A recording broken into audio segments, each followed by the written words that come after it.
Your bank isn't safe, and Trump just named the next collapse. So, if you think what happened to Silicon Valley Bank was a one-time fluke, you're really not paying attention. And that's exactly what they're counting on. The calm before the storm. The Fed says everything's stable. The media, they're pretty darn quiet, right?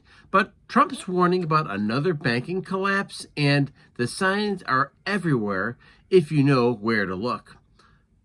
Over $620 billion in commercial real estate losses are sitting unrealized on banks' balance sheets. And those are malls, those are office spaces, those are office buildings, and no one really wants to lease anymore. I mean, the internet changed everything, right? Maybe COVID changed everything, but banks are quietly bleeding because of these holdings, especially regional banks, especially in places the headlines really aren't watching. So we do. So Trump does have a couple signals out there that you need to pay close attention to. Trump isn't just pointing fingers, he's naming regions, specific banks, and if you compare it to exposure reports from the FDIC and the Wall Street Journal, it really does line up. And here's the real problem. Stress tests don't even measure commercial property collapse properly. It's a system held together by complete and utter denial. So you may be asking yourself a simple question. How does this hit you directly? Well, you got real money in banks, checking, savings, retirement accounts. If you're watching this, you already know that you can't expect someone to have your back or that somebody has this handled. Chances are you're not panicking, you're paying attention, and you're ahead of the curve again. If you're one of the people that believe that commercial real estate is in trouble, well, you're not alone. There's lots of people who've been watching, eyebrow raised, seeing lease signs go up, seeing for sale signs go up, and for sure that there is a ton, and I do mean a ton, of real estate vacancy when it comes to the commercial real estate market.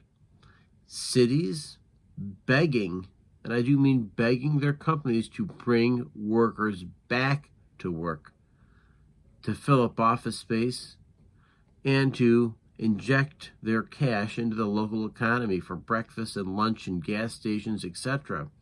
Those are very, very real things that are out there.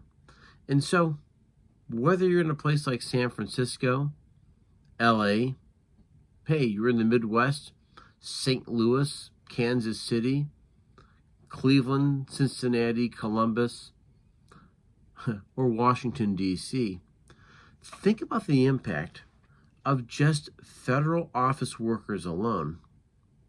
Think about the impact of COVID, and think about the long-term play that's now at work here as they unwind commercial real estate. Maybe you have some solutions, and that too is part of the answer. In New York City, I just visited last summer, they were talking about taking some of the commercial real estate and converting it into residential housing. Listen, it's a big place, it's a busy place, and there's people always looking for a better type of real estate bargain. Maybe that's an answer. Maybe that's an answer in some of the other big cities in the United States. Chicago, maybe you can relate. The fact is, there's lots of people who are looking for affordable housing. Affordable housing doesn't mean cheap housing. It means quality housing in real fun metropolitan areas. And so, once again, if you're watching today's video, if you're in the United States, I'd love to hear from you. But heck, my neighbors to the north in Canada always have some really, really incredible insights, as do the people across the pond in the UK. So whether you're one of the people here, how's the commercial real estate market looking like in your neighborhood, in your region, and do you foresee some kind of a problem popping up here in the not too distant future? Hey, my name is Brian. I want to thank you for watching. Remember to hit like, hit subscribe, help me feed Charlie, and remember the biggest battle you're fighting is the one between the ears.